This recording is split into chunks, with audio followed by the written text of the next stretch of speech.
welcome. Happy Monday, and welcome to the morning show this week with Pastor Dino. I'm Dino, and I'm so glad to be back here in Bradenton after being away for a little bit with my family. We took an RV and drove from here to San Diego so that we could see my family that lives out there. They could meet their new granddaughter, Hannah, and we just had a phenomenal time, saw a lot of sights along the way. We drove over 7,000 miles in a 3-week period, so it's great to be back, but thank you for your prayers as we were gone.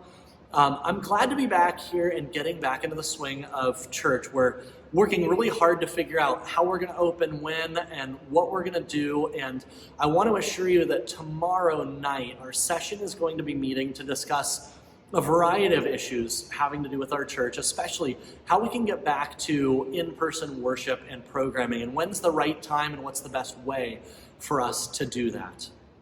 With that in mind, I want to start us off today with a verse from Psalm 46. The Lord Almighty is with us. The God of Jacob is our fortress. Come and see the works of the Lord, the desolations he has brought on the earth. He makes wars cease to the ends of the earth. He breaks the bow and shatters the spear. He burns the shields with fire. Be still and know that I am God. I will be exalted among the nations. I will be exalted in the earth. The Lord Almighty is with us. The God of Jacob is our fortress. See, one of the things we have to keep in mind during this continually precarious time, it seems like layer upon layer upon layer has been added to what was already a difficult situation. We have to remember that God is our fortress and God is our strength. And while a lot of times, especially for me, I have to get going and get moving on things, the reminder to be still and know that He is God is so important. So I pray that with whatever you're going through right now, that you remember those words, that God is our fortress and that we can be still and know that He is. Thanks be to God.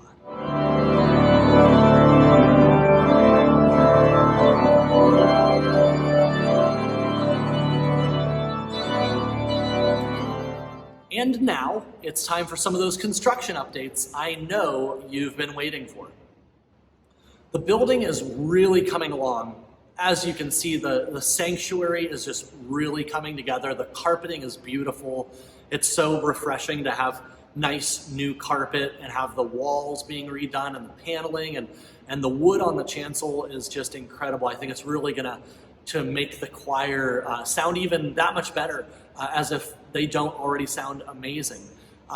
We have new technology that has gone in to bring us into the 21st century. I think it's really going to enhance our worship. I know people feel different ways about screens and whatnot, but we're going to use these in a way that really glorifies God in our worship. So I think you'll be excited to see how we are doing that. Painting has been going on. The building is painted and it looks fantastic. It's like fresh paint. You touch the walls and you can tell it's amazing, and it really makes our church look good. The roof is coming along, slow but sure, and there's just a lot of cool things happening around here, a lot behind the scenes, and a lot that's right before us. So soon, we're going to be back here and using this building, this gift that God has given us, to its full potential, and that's going to be a really exciting thing.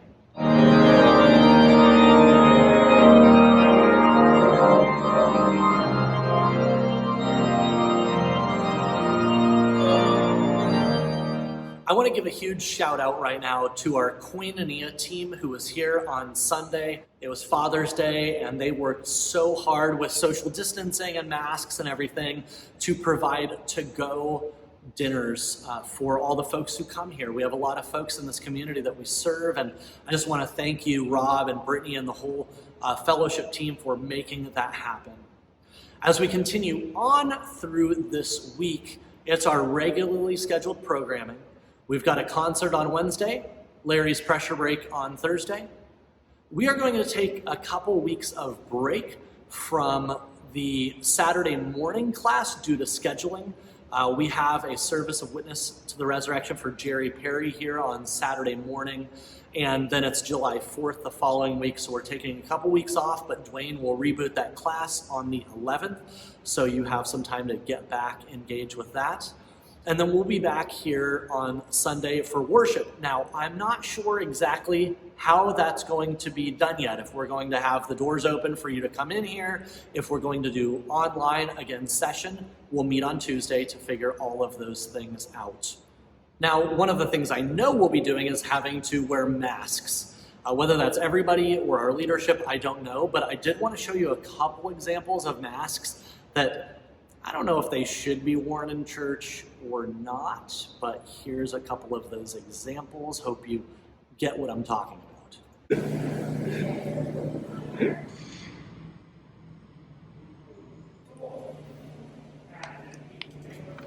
In the meantime, you can expect plenty of communication from the office as to how we're going to start imagining opening up. But overall, I just pray that you all stay safe out there and be smart out there and be faithful that God is with us and God's going to get us through this time. He is our fortress, and sometimes we just have to remember to be still and know that He is God.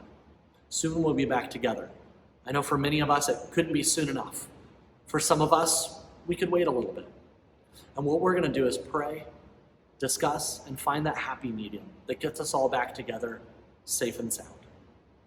Until next time, I will catch you later, and thank you for tuning in. Have a great week.